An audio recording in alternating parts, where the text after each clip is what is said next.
प्यारे बच्चों नमस्कार नमस्कार नमस्कार। प्यारे बच्चों आप सभी को सुप्रभात सुप्रभात सुप्रभात। राधे राधे, हर हर महादेव। प्यारे बच्चों आप सभी का स्वागत है बिहार के सबसे विश्वसनीय चैनल पर। प्यारे बच्चों मैं आपका हिंदी का शिक्षक दिनेश सर आप सभी का इस चैनल पर तहे दिल से स्वागत करता हूं। प्यारे बच्चों आप सबका सबसे कठिन टॉपिक जो कहते हो गुरुजी ये तो समझ में ही नहीं आता, मैं इसको लिखूं कैसे, तो बिल्कुल 4 नंबर आपकी उंगली पर नागिन डांस कर देगा। बोले तो संक्षेपण कैसे करें। प्यारे बच्चों थंबनेल दिख रहा होगा, संक्षेपण कैसे करें जो आपको हमेशा परेशान करता आया है। बिल्कुल आप लोग मात्र जो है 20 मिनट की वीडियो देखिए और 4 नंबर अपने मुट्ठी में ले लीजिए मेरे प्यारे प्यारे दोस्त। तो आप सभी लोग जो है एकदम से तैयार हो जाओ और समझने की कोशिश करना। बहुत सरल शब्दावली में संक्षेपण में आप सभी को समझाने का प्रयास करूंगा प्यारे बच्चों। तो आइए बिना देर करते हुए हम लोग शुरुआत करते हैं। तो आप सभी का एक बार पुनः पुनः पुनः स्वागत है, आप सभी का स्वागत है। तो प्यारे बच्चों आज हम लोग सीखेंगे संक्षेपण कैसे करें। जैसे कि एक कोई गद्यांश दे देता है जिसे आप लोग कहते हो पैसेज, कोई गद्यांश मिल जाता है तो उसमें आप सभी को कहता है कि इसका संक्षेपण करें। भैया संक्षेपण शब्द का मतलब क्या है तो आपको मैं बताऊं। संक्षेपण तो यहां पर देखिएगा प्यारे बच्चों, संक्षेपण क्या, संक्षेपण की अगर बात करूं, संक्षेपण शब्द का अर्थ क्या है। संक्षेपण, संक्षेपण का अर्थ क्या है भाई, तो आप बोलोगे गुरुजी संक्षेपण का अर्थ यह होगा कि संक्षिप्त करना। क्या, संक्षिप्त करना, संक्षिप्त करना। इसका मतलब कोई ऐसा कंटेंट है, कोई ऐसा मैटर है जो बड़ा विस्तार में है, उसको हम लोग को संक्षिप्त कर देना है, यानी उसको हम लोग को कम में कर देना है, यानी उसको घटा के हम लोग को संक्षिप्त रूप से संक्षिप्त कर देंगे, वही संक्षेपण हो जाएगा लाला। कैसे देखिएगा, तो मैं आपको सबसे पहले एक बताऊंगा महत्वपूर्ण नियम कि संक्षेपण को कैसे करें अपने मुट्ठी में। किसका मतलब क्या है मेरे प्यारे बच्चों, कितना भी कठिन संक्षेपण दे देगा आप लोग कैसे उसे एकदम आसान तरीके से बना सकते हो। तो यहां पर जो है देखिएगा संक्षेपण, यहां पे आप लोग को बताऊं जो है, जैसे लिख सकता हूं एक हेडिंग सावधानी। क्या, सावधानियां यहां पे लिखना है, तो यहां पे सावधानी देखिएगा, सावधानी क्या करना है। संक्षेपण लेखन एक ऐसी विधा है दोस्त जिसके द्वारा पठित या अपठित गद्यांश की मूल बातों या भावों का संक्षेप में लिख दिया जाता है। यानी जो ये आपको गद्यांश मिलेगा पठित या अपठित, उसको हम लोग को क्या करना पड़ता है, संक्षेप में लिख देना पड़ता है ना, उसे संक्षेप में लिख देना पड़ता है। तो इसके जो महत्वपूर्ण नियम है वो है क्या, तो ध्यान देना मेरे प्यारे बच्चों। सबसे पहले जो गद्यांश दिया रहता है, जो सबसे पहले गद्यांश दिया रहेगा उसको 2-3 बार खूब अच्छे से पढ़ लो, खूब ध्यान लगा के पढ़ लो, कंसंट्रेट होके पढ़ लो, जिससे कि मुख्य बातें आपको समझ में आ जाएं कि इस गद्यांश में मुख्य बातें कह क्या रहा है। इसमें जो है मुख्य बातें हम लोग पकड़ेंगे कैसे, तो उसको मन लगा के 2-3 बार खूब अच्छे से पढ़ लो। फिर क्या करना है भाई, फिर क्या करना है, पढ़ते समय गद्यांश के उन महत्वपूर्ण वाक्य या महत्वपूर्ण शब्दों को हाईलाइट कर देना, हाईलाइट कर देना या नीचे रेखांकित कर देना, अंडरलाइन कर देना दोस्तों। उसको फिर क्या करना है, रेखांकित कर देना चाहिए। इससे क्या होगा कि हम लोग को यह बात समझ में आ जाएगी कि यहां पर जो है मुख्य बातें क्या हैं। तो आप लोग ध्यान से पहले पढ़ना और उसके बाद उसको रेखांकित करना, फिर हम लोग जो है उसको जो है संक्षिप्त में संक्षेपण कर देंगे। तो यहां पर देखिए मैं आपको एक पैसेज आपके सामने पेश करता हूं और देखिए कितना महत्वपूर्ण पैसेज है, ये आपके सामने है। ये आपका जो है क्या है, गद्यांश है। क्या है ये, गद्यांश है दोस्त, क्या है ये, गद्यांश है। तो यहां पे ध्यान देना, आप लोग यहां पे ध्यान देना, जीवन में बहुत सी चीजें जरूरी हैं, जीवन में बहुत सी चीजें जरूरी हैं, मगर पानी सबसे ज्यादा जरूरी है, मगर पानी सबसे ज्यादा जरूरी है। अन्न के अन्न के बिना 2-4 दिनों तक रहना संभव है। मैं आपको 2 पैसे लाया हूं, ध्यान देना, 2 संक्षेपण आज करना है इस क्लास में, ठीक है, 2। तो यहां पे ध्यान देना, अन्न के बिना 2-4 दिन जो है रह पाना संभव है, मगर पानी के बिना 1 दिन भी गुजारना बहुत कठिन है, बहुत कठिन है लाला। ऐसी हालात में हमारे देश में पानी की समस्या का बने रहना ये बहुत निंदनीय है, यानी बहुत घोर लज्जा का विषय है, बिल्कुल जो है बहुत बुराई है, क्योंकि यहां पर जो है क्या है, पानी की समस्या है। हमारी सरकार को चाहिए कि वह इस ओर तत्काल ध्यान दे।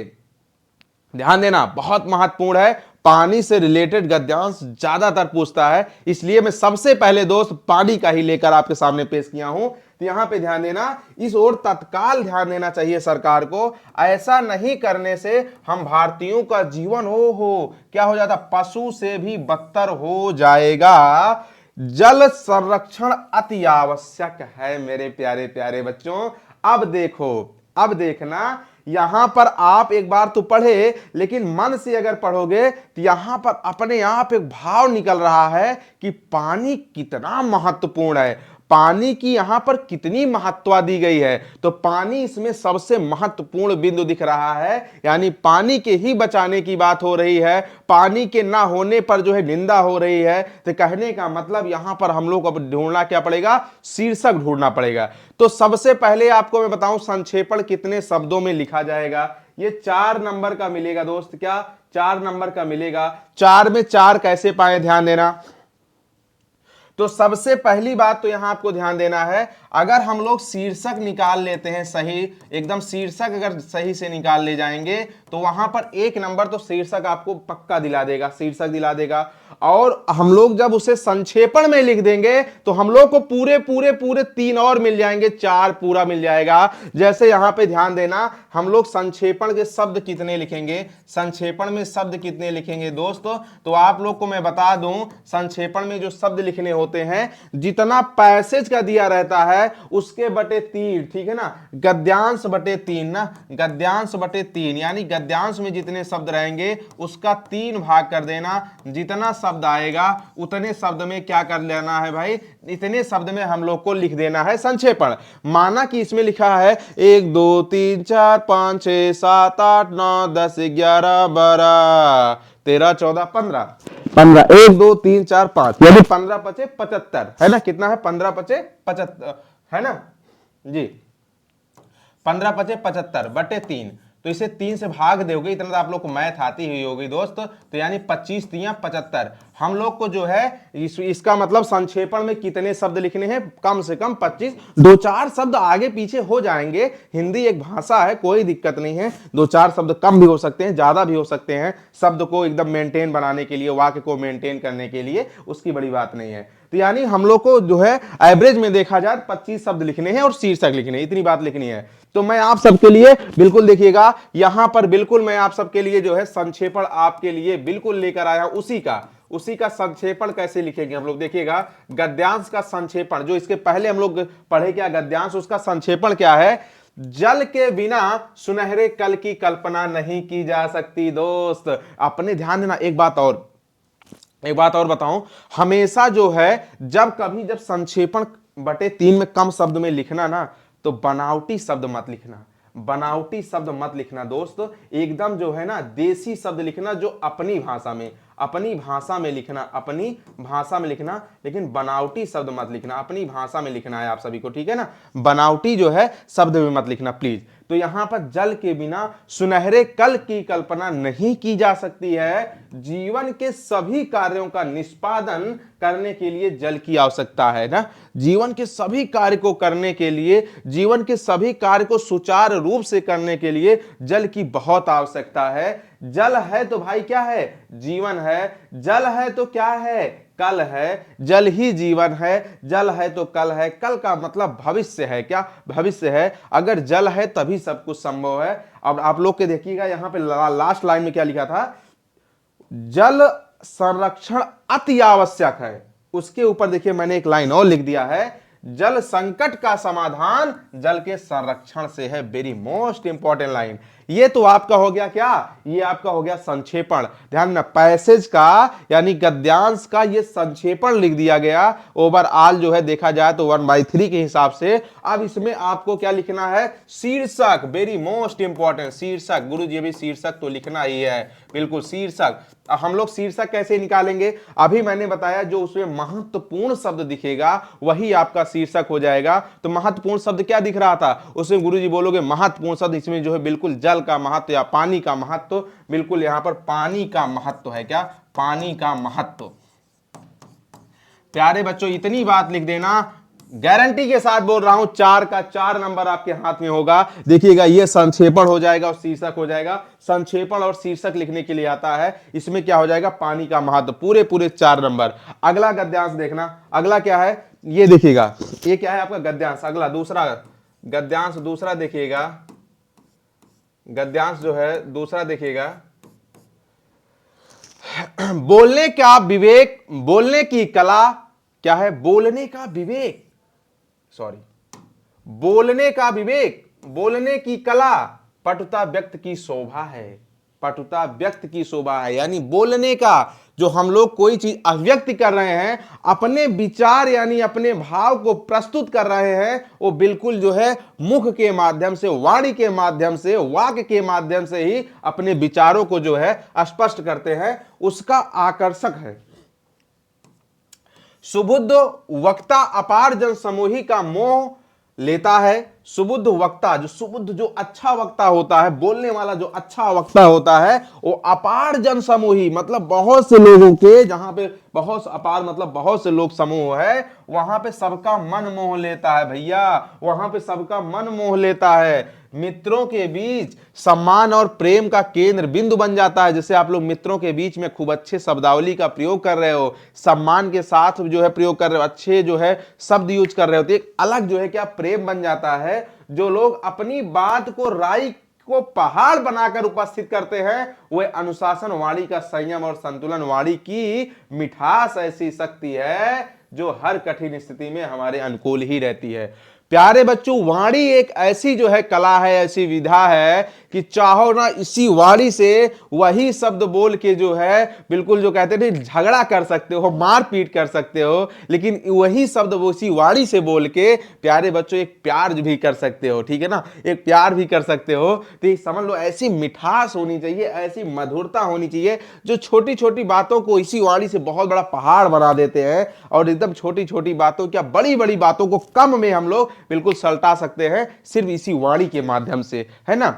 तो और मरने के पश्चात भी लोगों की स्मृतियों में हमें अमर बनाए रखती है। अगर आपका व्यक्तित्व अच्छा है, विचार अच्छा है, बातें अच्छी है, शब्द अच्छे हैं, आपकी जो है छवि अच्छी है, तो मरने के बाद भी स्मृतियों में रहोगे, यानी याद में रहोगे। दुआओं में याद रखना दोस्त, दुआओं में याद रखना। वैसे मेरे प्यारे प्यारे भैया, मोटका बहनी और ध्यान, मोटका भैया और मोटकी बहनियां, दुआओं में मुझे भी याद रखना। मैंने आप सब के लिए मेहनत किया है, मैंने आप सब के लिए जी जान लगा दिया है। प्यारे बच्चों, आप सबको बिहार की जो है ना धरती पर टॉपर बना के रखना है, और कोई माई का लाल नहीं पैदा जो आपको रोक लेगा। प्यारे बच्चों, बिहार की धरती पे कोने कोने पे अब वो कंटेंट जाएगा, वो जो है हिंदी का जो है तूफान आएगा, जो कभी आपने कल्पना भी नहीं की होगी। तो प्यारे बच्चों, आपके प्रेम की जरूरत है, आपके जो है सपोर्ट की जरूरत है, आपकी जो है ना, आप बोलोगे और किसकी जरूरत है गुरुजी, आपके लाइक की जरूरत है, आपके सब्सक्राइब की जरूरत है। प्यारे बच्चों, वही है हमारे लिए एनर्जी है, और मेरी ताकत आप सब लोगों, मेरे प्यारे भैया और मेरी प्यारी सी मुटकी बहनियां। ठीक है, तो ध्यान देना। और मरने के पश्चात भी लोगों की स्मृतियों में हमें अमर बनाए रखती है। कम बोलो, सार्थक और हितकर बोलो, कम बोलो, सार्थक और हितकर बोलो मेरे प्यारे प्यारे बच्चों। तो बहुत इंपॉर्टेंट ये भी गद्यांश है। अब इसमें जो है, अभी देखो कह रहा है कम बोलो, ज्यादा ना बोलो, लेकिन सार्थक बोलो, हितकर बोलो। इसका मतलब क्या है, अभी आप बात किया जाए इसमें शीर्षक अगर निकालना पड़े तो सबसे पहले मैं संक्षेपण लिखूंगा। संक्षेपण पूरे शब्द को गिनना, बाई 3 करना, अंदाज में थोड़ा बड़ा कम ज्यादा चलेगा। तो जैसे अगर मैं संक्षेपण की बात करूं, इसको देखिए, ये 1/3 में संक्षेपण मैंने लिखा है, ये तो पीछे जो है था गद्यांश, ये है क्या, संक्षेपण। संक्षेपण देखिएगा, हमारे मूल अधिकारों में अभिव्यक्ति मतलब अपने विचारों को जो है प्रकट करना, अभिव्यक्ति की आजादी का मौलिक अधिकार शामिल किया गया है। भैया मौलिक अधिकार, हमारा मूल अधिकार है कि अपने बातों को बता सकूं, अपने बातों को बता सकूं। ओ मेरी प्यारी मुटकी बहनियां, मैं आपको अपनी बात बता सकूं कि बहनियां को मेरा प्रणाम है, भैया को मेरा प्रणाम है, अपनी बातों को बता सकूं, ये मेरा मूल अधिकार है। आप लोग भी मुझे बता सकते हो, गुरुजी मुझे रसगुल्ला खाने का मन कर रहा है, आप भी अपने विचारों को बता सकती हो, गुरुजी मुझे रसगुल्ला खाने का मन कर रहा है, तो बिल्कुल जो है ना। और क्या खाते हो आप लोग, क्या लिट्टी चोखा खाने का मन कर रहा है, आप भी अपने विचारों को बता सकती हो। बाकी तो मैं आप सबको तो डेली भेजता ही रहता हूं, डेली खिलाता रहता हूं, फिर खिलाऊंगा, परेशान मत होना। इसका शाब्दिक अर्थ है हर व्यक्ति को बोलने की स्वतंत्रता है, बिल्कुल हर कोई व्यक्ति स्वतंत्र है। और क्या है, बेन जॉनसन ने क्या बात कही है, बोलने से ही मनुष्य के रूप का साक्षात्कार होता है। जो मनुष्य बोलता है ना, उसी के वाणी से ही पता चल जाता है कि इसका जो है, इसका कैसा व्यक्तित्व है, कैसा चरित्र है, यानी उसका साक्षात्कार, यानी उसका इंटरव्यू हो जाता है। तो मेरे प्यारे बच्चों, आप लोग ध्यान देना, बेन जॉनसन कहते हैं कि बोलने से ही मनुष्य के रूप का साक्षात्कार होता है। क्या साक्षात्कार होता है। ये तो हुआ संक्षेपण, कम में क्या हो गया, ये संक्षेपण हो गया। अब इसको अगर हम लोग क्या करें, हम लोग अगर इसके शीर्षक को लिखें, इसके शीर्षक को निकालेंगे, तो प्यारे बच्चों आप लोग कमेंट के माध्यम से बताओ कि आप लोग ऊपर जो गद्यांश लिखा था इसके पहले, उससे आप लोग शीर्षक क्या निकाल रहे हैं। तो क्या निकाल रहे हैं, तो बोलने की अभिव्यक्ति यानी वाणी की अभिव्यक्ति। तो आप यहां पे जो है क्या लिख सकते हैं, बोलने की अभिव्यक्ति। क्या, बोलने की अभिव्यक्ति। वैसे भी आप सबके चैप्टर में, आप सबके हिंदी की किताब में आप लोग के एक चैप्टर भी है, क्या, बातचीत, है ना, बातचीत भी है। आप लोग देखिए वहां पर भी बात बताई जाती, बोलने से कितनी भी समस्याओं को हम लोग सॉल्व कर सकते हैं, लेकिन बोल के। अगर जो है कहते हैं ना कि अगर बोल ना पाए तो ये सृष्टि आज पूरी गूंगी रहती। क्या, सृष्टि गूंगी महसूस होती, यानी जो है पूरी सृष्टि एकदम गूंगी रहती अगर कोई बोलने की अभिव्यक्ति ना देता। तो हम लोग बोलकर ही हम लोग अपने जो है विचारों को स्पष्ट कर सकते हैं। तो प्यारे बच्चों आप सब लोग ध्यान देना, ये संक्षेपण इसी तरीके से लिखना है। अब आप लोग एकदम प्रॉमिस कर दो मेरे प्यारे बच्चों, 4 क्वेश्चन आपका कहीं नहीं जाना चाहिए, आपके हाथ में होना चाहिए। बिहार बोर्ड में क्वेश्चन पूछेगा, 2 गद्यांश देगा, 2 में केवल 1 का संक्षेपण लिखने को देगा, तो 2 में आप लोग को जो आसान लगेगा उसको लिख लेना। लेकिन आप लोग मन लगा के 2-3 बार पढ़ना, गारंटी कर रहा हूं आप लोग उस शब्द को भी लिख ले जाओगे, उसके शीर्षक को भी लिख ले जाओगे। आप लोग थोड़ा से मेरे साथ अभ्यास करिए, अभी मैं संक्षेपण और भी लाऊंगा अगली क्लास में। आप लोग बिल्कुल परेशान मत होना। प्यारे बच्चों कमेंट के माध्यम से आप लोग नीचे जरूर बता देना, जरूर लिखना कि आपको किस टॉपिक से डर लगता है। उस टॉपिक को लेकर मैं आऊंगा यूट्यूब पर और आपके जो है अंदर जो डर है उसको निकाल के फेंक बहाऊंगा। तो आप लोग इस बात को ध्यान देना, आप लोग अपने जो है जो भी टॉपिक से डर लग रहा हो, व्याकरण हो, साहित्य हो, कुछ भी हो, आप लोग लिख के बताना कि गुरुजी इसमें मुझे डर है, इससे मुझे डर लग रहा है। 7 फरवरी की शाम आपके नाम कर दूंगा, यह मैं आप सबसे दावा करता हूं। तो प्यारे बच्चों आप सभी को बहुत बहुत धन्यवाद, इसे बहुत अच्छे से मन से पढ़ना। अगली भी क्लास देखिएगा, बिल्कुल आप सबकी वीडियो यूट्यूब पर होगी, अगली भी क्लास बिल्कुल सर्च करिए, देखते रहिए। और प्यारे बच्चों एक बार सब्सक्राइब कर दीजिएगा चैनल, और एक बार अगर अपने मोटका भैया पर थोड़ा सा भी प्यार है तो एक बार लाइक कर देना। प्यारे बच्चों आज के लिए इतना ही। प्यारे बच्चों आप सभी लोगों ने इतना देर प्यार दिया, इसके लिए बहुत बहुत धन्यवाद। और आप सभी लोग अपने मम्मी पापा का ख्याल रखना और अपने मम्मी पापा से इस मोटका भैया का प्रणाम बोलना। और ये जो है प्यारे बच्चों आप लोग ऐसा आशीर्वाद दिलाना कि आपके बीच आपके भैया हमेशा दहाड़ता रहे और बिहार की कोने कोने में जो है हिंदी की अलग जगाता रहे। प्यारे बच्चों आज के लिए इतना ही, बहुत बहुत धन्यवाद।